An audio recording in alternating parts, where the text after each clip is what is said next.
Hello everybody, this is Stefan Landhofer from Sequality. In 2020 we did an embedded GPU benchmark that was based on our Sequality automotive cockpit solution that we have here. And now we have a tool available that does an automatic scripted benchmark, GPU benchmark test that can be run on embedded hardware like here, or of course also on, as it is cross-platform, on a normal Ubuntu PC like here. So to give you an overview, what can you do with it? You can, at the start, you can select different options how you want to run the GPU benchmark. You can activate or deactivate various different benchmark steps and also set the resolution how it should run.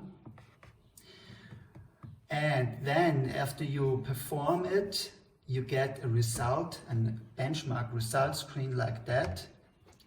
And this benchmark result then is saved as an image on your device, as a normal image like here. So this is also done on an embedded hardware. So now let's just have a look how it looks like. So here we have an IMX6 that I will now start and an IMX8. They are both connected to full HD displays. The IMX6 is a Toradix board, it's connected to the upper display. The IMX8 here is also a Toradix board module that is connected to the display here. So the benchmark starts here automatically. Here you can see on the bottom right the different benchmark steps. So there are 5 steps. The first 3 steps are based on the cockpit, as you can already see a little bit here, and focus on 2D graphics performance in combination with animation, opacity masks, and movement of pixels and images. Then there's one 3D benchmark included and one benchmark about kinetic scrolling that measures if you get smooth scrolling performance. On the top left you have always a spark line during test execution that gives you an indication of how much frames per second you have, and also you get an idea how stable it is immediately in real time. So here we currently have 30 frames per second, as you can see here. And additionally you have here some additional system information. On the top you have render times, sync time, the frame time in milliseconds, and of course the current frames per second, and some additional system information about the used hardware and driver versions.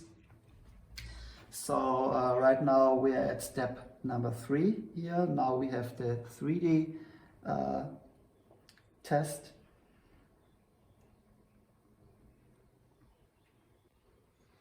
Here on the IMX6 the 3D test just started.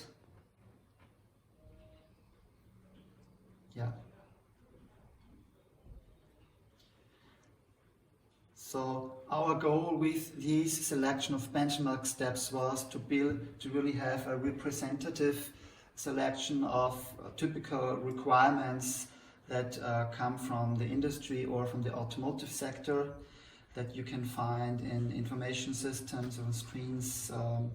Therefore this is also very important here, this kinetic scrolling test. Here on the IMX8 it's a little bit more fluent, and now there's already the result available. So there's no interaction involved here in this test. It runs automatically and presents you with this information now.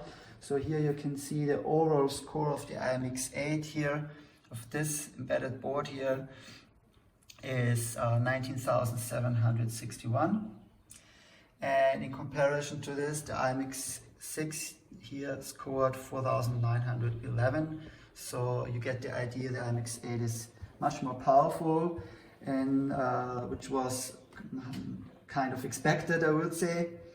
And here you can also see the individual benchmark steps, so the points for each step.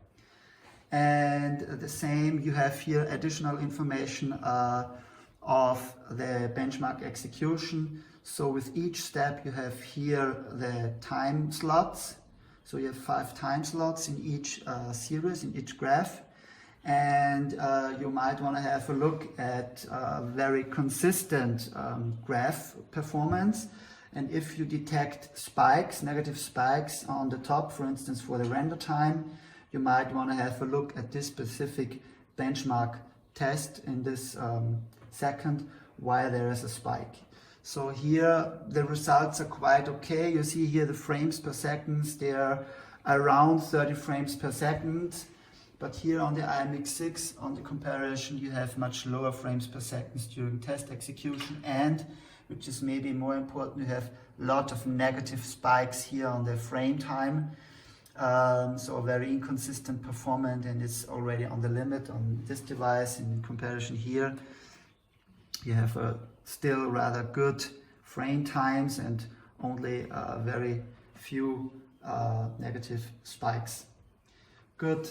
To put this in perspective, of course, you can also execute this on an Intel integrated graphics.